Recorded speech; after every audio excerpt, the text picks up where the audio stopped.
छत्रपती संभाजी वाईचा वाघ। औरंगजेबाने स्वराज्यावर एक मोठे संकट पाठवले होते। त्याचा सर्वात अनुभवी सरदार सर्जा खान प्रचंड सैन्य घेऊन वाई प्रांतात धुमाकूळ घालत होता। तो गावे जाळत होता आणि लोकांना त्रास देत होता। त्याला वाटत होते की त्याला कोणीही हरवू शकत नाही। ही बातमी रायगडावर छत्रपती संभाजी महाराजांपर्यंत पोहोचली। आपल्या लोकांचा त्रास पाहून ते खूप संतापले।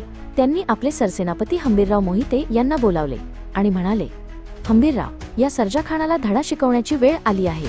आम्ही स्वतः या लढाईचे नेतृत्व करू। महाराजांनी एक हुशार योजना आखली। ते हंबीररावांना म्हणाले, आपण सर्जा खानाला समोरासमोर लढाई देणार नाही। आपण त्याला डोंगराळ भागातील अरुंद खिंडीत खेचून आणू आणि तिथेच त्याची कोंडी करू। योजनेनुसार मराठ्यांच्या एका छोट्या तुकडीने सर्जा खानाच्या छावणीवर अचानक हल्ला केला। मुघल सैन्य सावध होताच मराठे पळ काढण्याचे नाटक करू लागले। अहंकारी सर्जा खान पूर्ण सैन्य घेऊन त्यांच्या मागे धावला। मुघल सैन्य मराठ्यांचा पाठलाग करत एका अरुंद खिंडीत शिरले। हीच ती जागा होती जिथे संभाजी महाराज आपल्या मुख्य सैन्यासह दबा धरून बसले होते। जसे मुघल सैन्य खिंडीत आले तसा हर हर महादेवचा प्रचंड जयघोष दुमदुमला। संभाजी महाराज आणि हंबीरराव मोहिते यांनी दोन्ही बाजूंनी अचानक हल्ला चढवला। मुघल सैन्यात गोंधळ उडाला।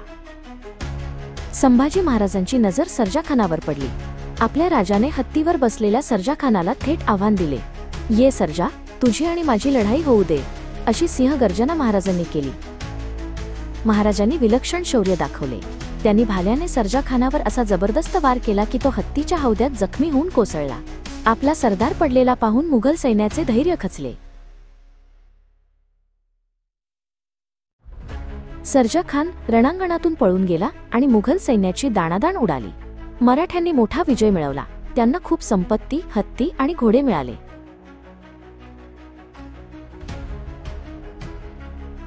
वाईच्या लढाईतील या विजयाने संभाजी महाराजांचा पराक्रम संपूर्ण हिंदुस्थानात प्रसिद्ध झाला। त्यांनी पुन्हा एकदा सिद्ध केले की स्वराज्याचे रक्षण करण्यासाठी ते कोणत्याही संकटाला सामोरे जाऊ शकतात। ते खऱ्या अर्थाने वाईचे वाघ ठरले।